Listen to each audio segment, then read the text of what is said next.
بسم الله الرحمن الرحيم. السلام عليكم ورحمة الله وبركاته. In order to conclude this talk about Muamalat, I would like to first of all recall everything that we have already looked upon, and then end up with the matter of Dar al-Islam, as if it were defining our objectives, our aims with clarity. For we believe that anything that it starts with one step, it must be always aimed to its maximal consequences with clarity. What we want is the restoration of Dar al-Islam. Muamalat is only part of Dar al-Islam. It is the missing part of this equation, but it's the totality of the affair that matters to us.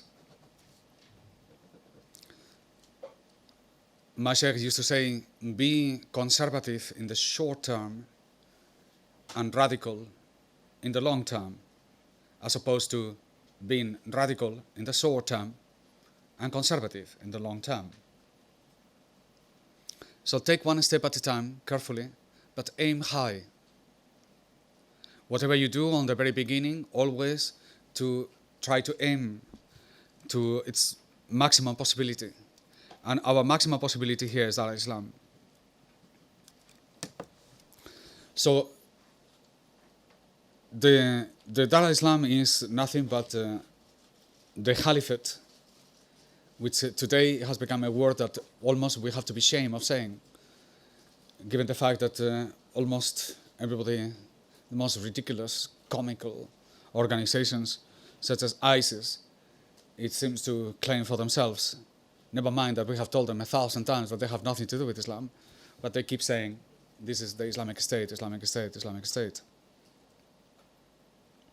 The Caliphate is the noblest and the most exalted form of government that there can possibly be. It is the way taught by the greatest people in the history of mankind. It is a way dictated by Rasul Sallallahu Alaihi Wasallam and his companions. There is no doubt about its validity, its importance, and its uncontroversial necessity.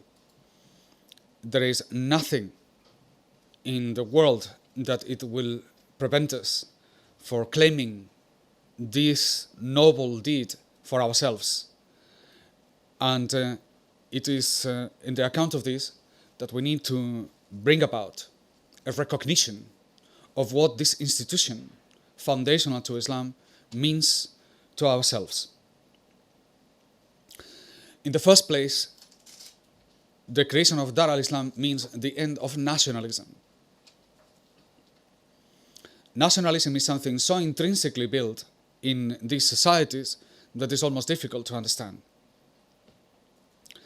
There is no basis for any inferior or superior treatment of anybody with a particular passport because of the birth.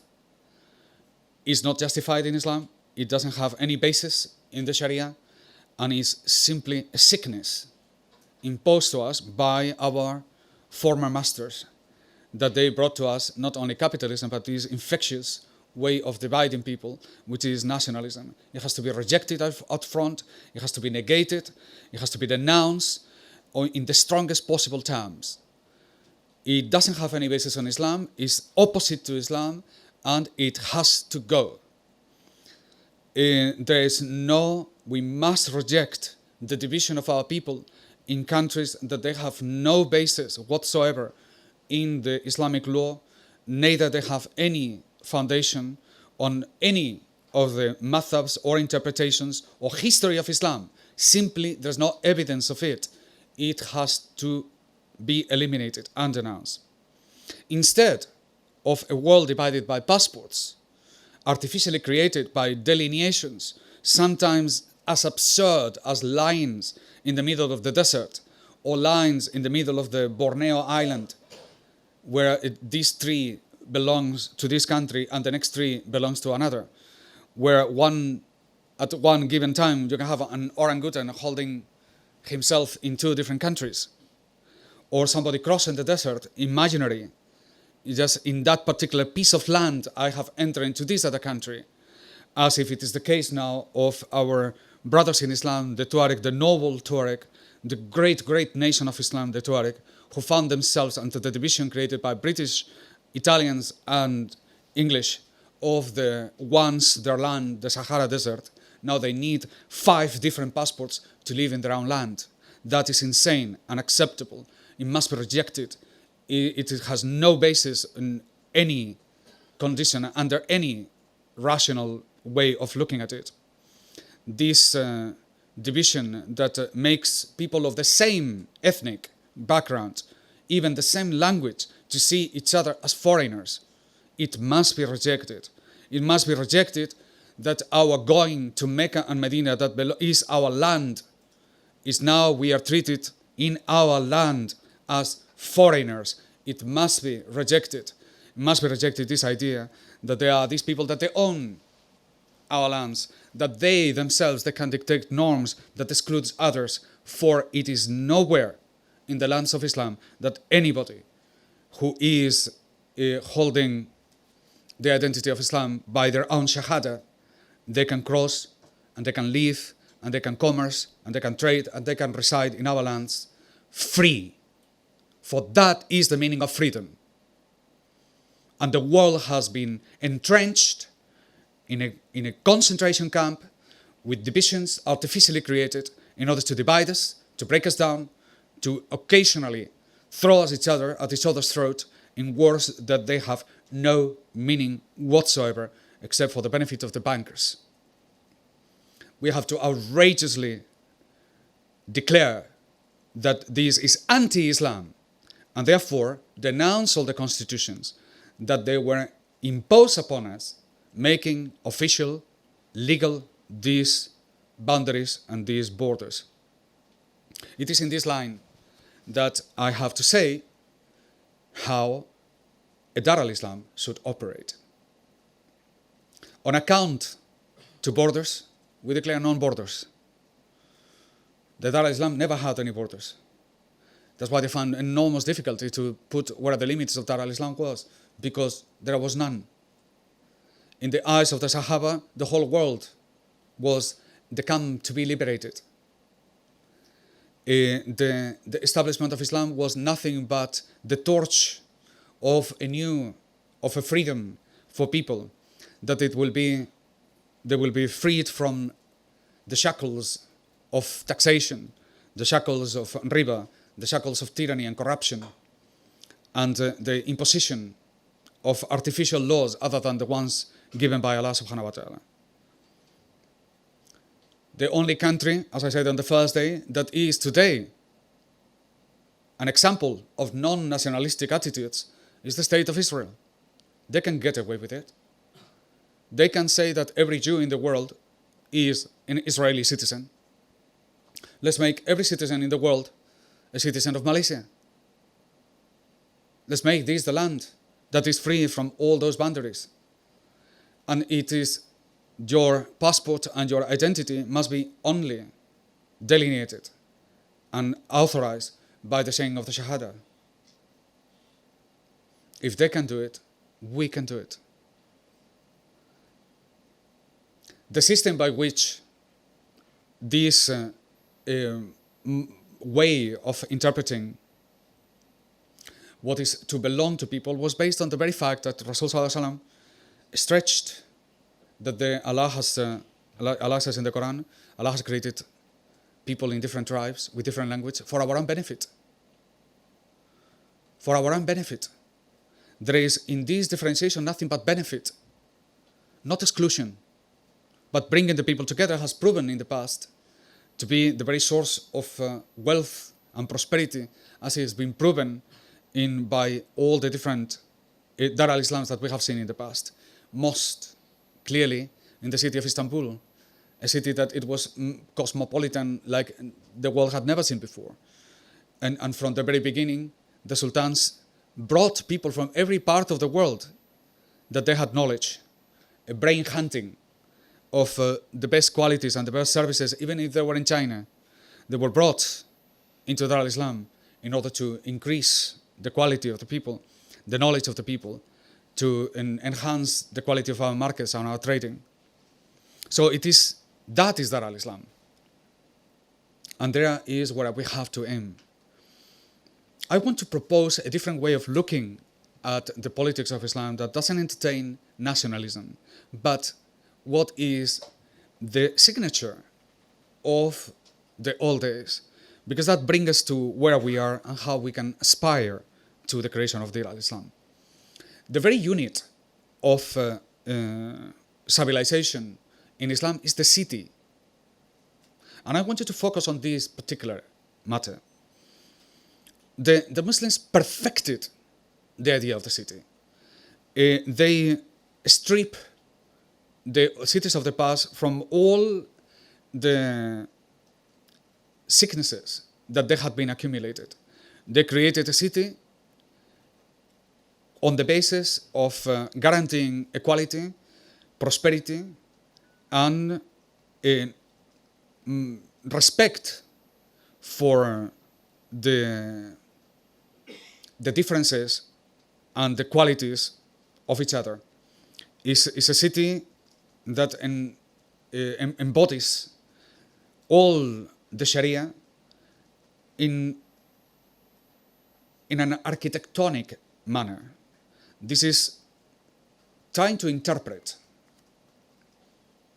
all the things that we have learned about Muamalat in the form that we build and develop settlements and cities.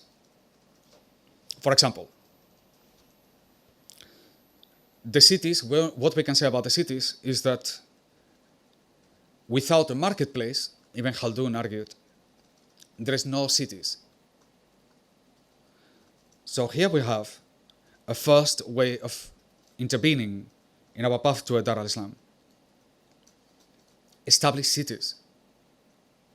Build cities. And to build cities is building marketplaces. If you can bring a marketplace, if you can have a marketplace, then you can have a society of the free. If instead of a marketplace commonly owned, publicly owned by all the citizens, what you find is cities entrenched in the ownership of few, in terms of the malls, in terms of the houses, in terms of the architecture, then you have a city of slaves. So the first focal action is that comes about, the first arena of political intervention is not the nation, but the city. And then from this focal point around the city, the creation of networks of cities, leagues of cities, that they collaborate with each other, like networks connected by caravans, from the market in the singular city to the caravans connected with one another. From here, you have the emergence of leagues of cities, clusters of cities, liberated cities, that they decide to trade with each other according to the common elements of the Sharia, with our own currency, within the framework of public marketplaces, within the networking provided by the caravans. Putting trading in the axis of the building of a Dar al-Islam. And this is how we complete the picture. These three words: Dar al-Islam, cities, trading. There is evidence, if you look at the past, in looking at these three structures as the building blocks of political and social transformation. In the absence of a centralized state, the cities take upon themselves a very powerful autonomous role, where today it is upon the centralized, tax-based metropolis, the capitals of each country, where you can find the flourishing of credit and money in detriment of the periphery. The model that inspires, and you can see clearly in Islamic civilization, is cities that they maintain loyalty, political loyalty to the metropolis, but an economic independence from the metropolis, the extent of which it has been characterized by some significant findings in, as you see in the history of some of our greatest cultures. In particular, as an example, the cities of Al-Andalus. One of the things that emerges from looking at the cities is the remarkable endurance that the city system had over the centuries. To the extent that without the turbulent years of living in the frontier, in a war frontier, as Al-Andalus was for 800 years, remarkably, these cities maintain their physiognomy integral from the day they were built to the very end of Al-Andalus. The system of the cities and the autonomy of the cities is built upon the institution of the imaret, the mosque and the market, led by a Qadi. And the political system embedded by was represented in the cities by the castle, which often was the seat of the wali, the governor, or the qaid, that is the military leader throughout the history of Al-Andalus. What we notice remarkably is that political systems passed by, the castle changed hands 1,000 times, but the city never changed. So you could have throughout the history the same Qadi and the same population being led backwards and forwards by several military leaders, at times corresponding to entirely different dynasties, and yet the city never changed. So powerful this system was that upon the unfortunate conquest by the Christians, they took the castle, but they did not change the system of the markets, and because there was nothing to change. When they tried to bring what they had learned from our cities to their own cities, they copy, as I said to you the other day, word by word, the laws of the market to their own cities. Is this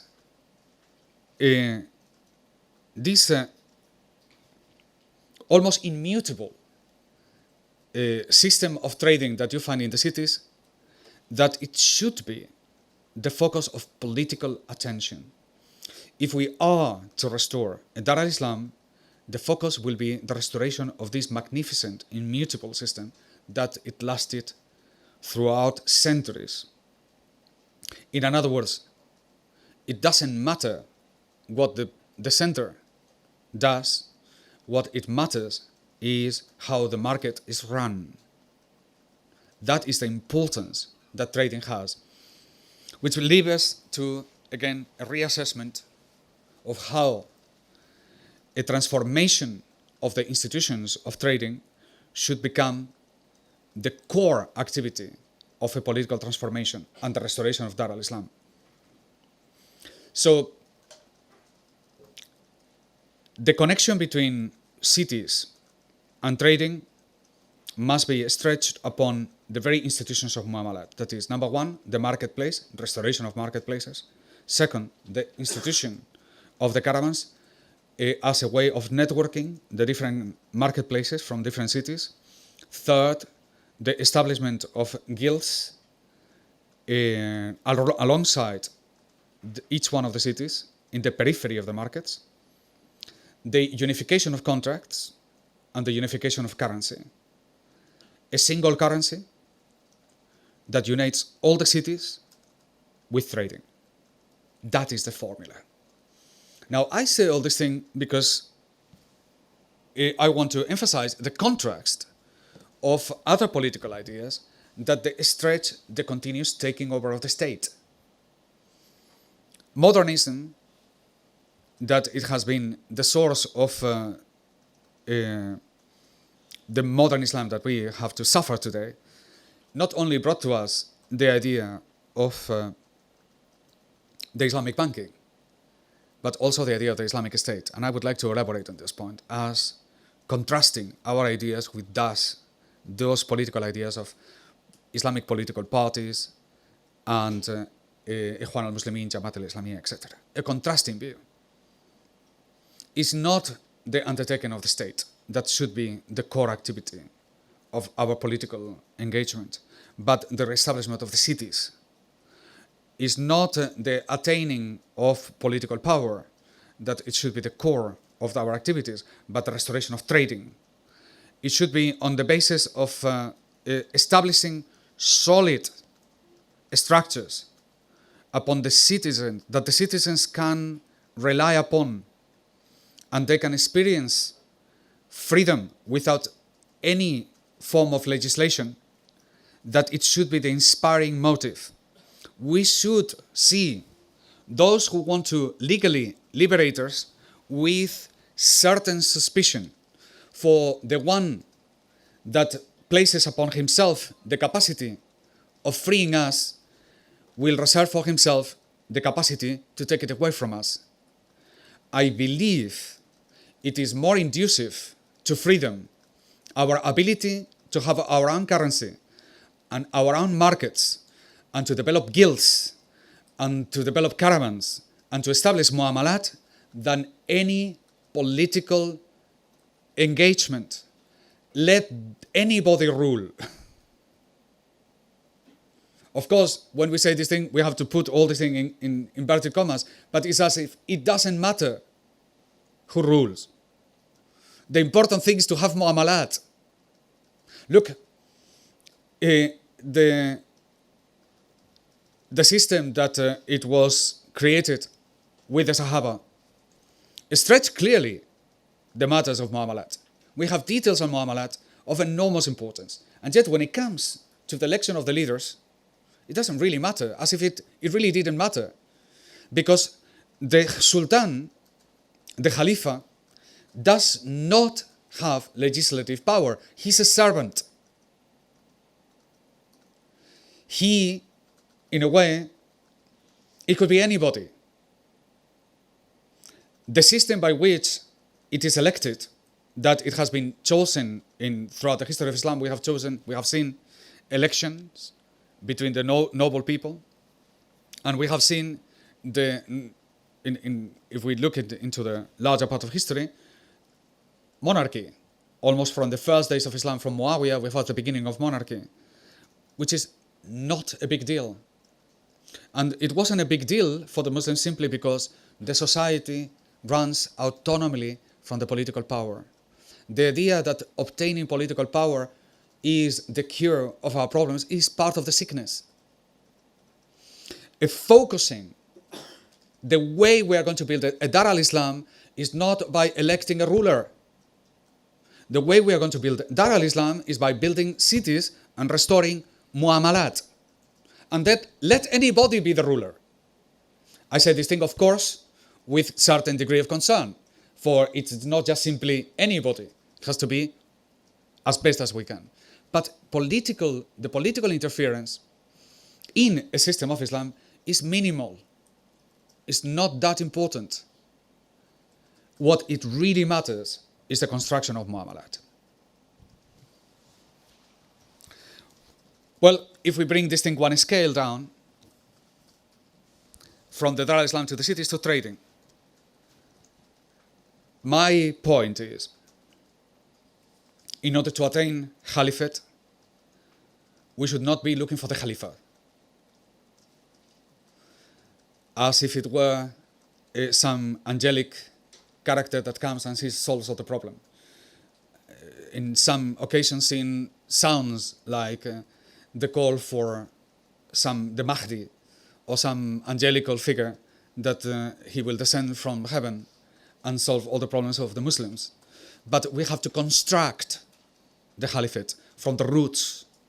And building of the roots is more decisive to the establishment of Dar al-Islam, to establish the gold dinar as the currency of the Ummah, more decisive than trying to conquer political space within the parliaments of this or this other nation. Is more conducive to the establishment of the caliphate, the reestablishment of a network of marketplaces throughout the Dar al-Islam, a league of cities in the Muslim world, is more conducive than trying to continuously appealing to the obtaining of political power. For the political power is not where we are looking for. The parliaments don't have it. They don't have it. If you get this, Mursi realized that he became the ruler of Egypt and he was not in charge. The first thing he had to do is to borrow 1.5 billion from IMF. He had no choice. The structure, the only thing you can do if you arrive to power is to dismantle it. So in other words, there is no power there. The power is in the banks that they have corrupted the marketplace. If we were to change the situation, we have to look to what really matters, of a focal point where it matters, not to try to conquer parliaments. Look at the Islamic Party of Malaysia. Forever trying to obtain majority in the parliament. But if they do, tomorrow, you know perfectly well what will happen. You have Islamic banks, you continue with the ringgit, and you have more IMF on top of you. There will be no change, one iota, on the things that really matter.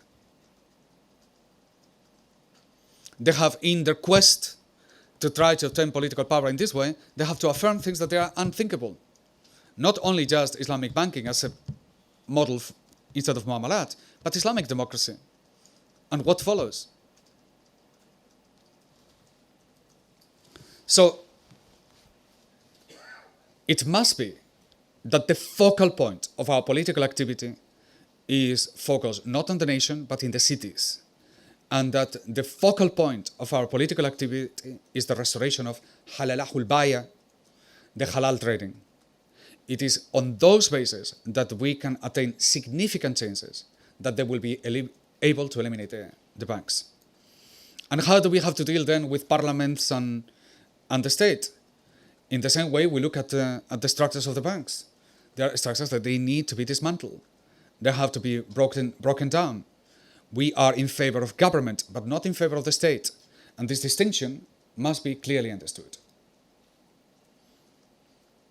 The difference between a state and government is the difference between Wadia and the bank.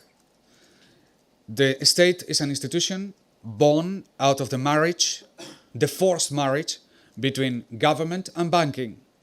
A state means government with central banks. They have integrated into a single institution, whereby what distinguishes governments is that they will not tolerate, they persecute riba, as if it was with all the governments, not only in Islam, but also in the Christian world, where riba was forbidden. The new institution not just only allowed riba, but it married riba. The government of Malaysia is not only allowing riba, is married with riba. They are themselves the procurers of riba. They finance themselves with riba. How can be possible that is to attain this position is seen as the attaining of power?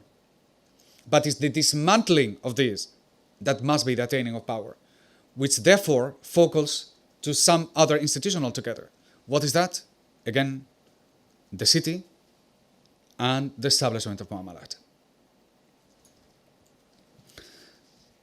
So two things we want to dismantle in speaking about Muamalat. One is nationalism. The second thing is statism. That is the principle by which government has mutated irreversibly into this new monster that we call the state. It must be the restoration of true government, that it is embodied by the legislating of Muamalat, the responsible administration of our markets, of our trading, the preservation and the forbidding of riba. So Muamalat, therefore, seen as the very stepping stone towards the creation of Dar al-Islam. And this is why we say, when we mint a gold dinar in Malaysia, we don't do it for Malaysia, we do it for the currency of Dar al-Islam. So we say, one ummah, one gold dinar. When we build up one market, whether it's in Johor or Kota Baru, or we do it in Kuala Lumpur, we do this is the market from the network of markets that they will extend from here to Timbuktu. When we build caravans, our intention is not to reach from within the existing network, but to reach every corner of the Muslim world. When we build guilds, we do it as an instrument to liberate, to create a model that it will not only liberate the people of Malaysia, but all the people throughout the Muslim world. It is with this spirit that a unified, immutable system of Muamalat will be able to liberate us and to gather us together. In the same way, we have learned that the European Union was created by the euro, we should think with the same strength as the dinar, as the building block of Dar al-Islam. It is through Muamalat that we are bringing this together. And we must discard once for all the idea that organizations as the OIC represent us, that such internationalism, it is the tool in order to bring the Muslims together. It was not capable of bringing the dinar together, it will never bring us together. It is there to separate us. When the gold dinar was brought to the OIC, it was immediately dismissed. They are instruments of separation, they are not instruments of gathering. So we have to be moving in parallel and outside their frame of references. And now, let's come back to where we are. The coming out of this conference and the concluding remarks on these references. We started this talk by saying all the knowledge comes from Allah subhanahu wa ta'ala. And we said there is no knowledge unless we have knowledge of Allah. This is not just interpreting knowledge in a hierarchical order. It's not only that. It's saying that without changing your condition with Allah subhanahu wa ta'ala, you will not be able to know. Everything that we have said here, everything that you have learned about riba, means nothing if you don't understand your condition with Allah subhanahu wa ta'ala. Everything changes in capacity, in depth, and in fulfillment when you understand that we are here briefly only to worship Allah subhanahu wa ta'ala. It is in this understanding, in the service of Allah, that we encounter the question of riba. What do we do when we come out of this room? It will be not a reflection of how much you have understood that definition, classical definition of riba, but how much in your heart it has been sealed. The fact that we are slaves of Allah, servants of Allah, and He, worshipping Him and following Him, means that we have to change. Understanding Allah allows you to undertake the tasks before you. If it was an account of what we own and what we have, we will find ourselves helpless, incapable. Yet, it is because we are incapable that we have to rely upon Allah subhanahu wa ta'ala. Without tawakkul, we cannot move. It doesn't matter how you look at the world, it will come to you like a phantom that it refuses to succumb with a power self-created by ourselves. phantoms that they will stop our action. It will impede our flow of activity. It will indeed enslave us by our own self-created thoughts. It is taqwa of Allah, it is knowledge of Allah that transform letters into action. Do not rely on the things that you have understood, but rely upon your heart to find the force that leads you forward. Upon your heart. The creation of Dar al-Islam is as difficult as coming out of this door. Without the acceptance and the permission of Allah subhanahu wa ta'ala, none of these actions is possible. They are all equally dependent on Him. It is up to us to rely upon our strength and therefore continue with our daily limitations, or to surrender to Him and encounter His greatness and His possibilities by what He can do, not what we can do. We should desire Dar al-Islam with the same strength that we desire to go to pray this afternoon when Maghrib comes. We should desire the establishment of Dar al-Islam with the same energy that we undertake business practices.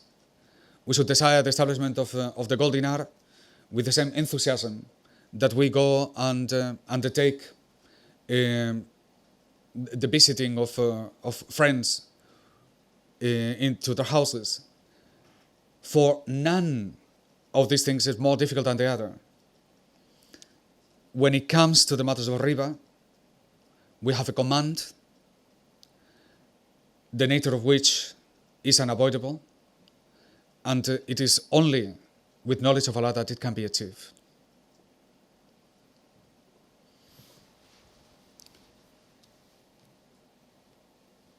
At the center of this activity, at the center of any activism, there must be the teaching of the tariqah, the Zawiyah, where knowledge of Allah, taqwa, tawakkul, marifatullah is taught. It cannot be put on the sides. It has to be brought at the center. It must be from this energy and the brotherhood that it generates, then ideas, strategies, they are developed. It is in the gathering of the people, in the networking of people, that we find the strength. The possibilities are endless, depending on how you look into it. We can look to the world and we can say the gold dinar is impossible. And I can list for you thousands of reasons why you shouldn't do anything at all. But you can look at the world and I can list endless of reasons why we have no choice. That differentiates the impossibility and the problems from the solutions and the opportunities is not reason, but is a state of the heart. You have to therefore look into your heart to find the confidence, the certainty that it will lead you forward. Through company, through knowledge, embodied in action, through the people who have gone ahead of us, that we will find the example, the courage, the stimulation in order to move forward. It's all the combination of these factors that it will allow us to move tomorrow. In the most immediate space, there are certain tasks that they have to come forward before any other one. I believe the establishment of the gold dinar should come immediately as the condition, as the standard bearer of the restoration of Muamalat. Is simply because it is a universal affair, is because it is at the brink of collapse, the present system is at the brink of collapse, and we have all the elements in our favor in order to succeed. Then the creation of marketplaces. The marketplaces based on understanding of the conditions, the elaboration of plans, the building up of models, the creation of particular, the recognition of locations, the establishment of specific projects in particular cities, the development of expertise, the gathering of expertise, the bringing of all the necessary elements in order to construct successful projects around the idea of the marketplace. And secondly, the establishment of caravans, networks of caravans, and thirdly, the establishment of guilds. As we come out here, the responsibility must be our getting together, our coming together, our stimulating each other with the things that we have learned, expanding these ideas, bringing other people in the understanding of what Muamalat is, and creating workshops, communities, that they will develop each one of these aspects, starting from the golden hour and then markets, projects of markets, caravans and guilds. Networking of these communities throughout the world, from here in Kuala Lumpur to Kelantan, to Johor, to Singapore, to Spain, to Pakistan, with a focus in trading, with a second focus on the creation of building up of cities, and with the final objective of establishing a Dar al-Islam. Assalamu alaikum wa rahmatullahi wa barakatuh.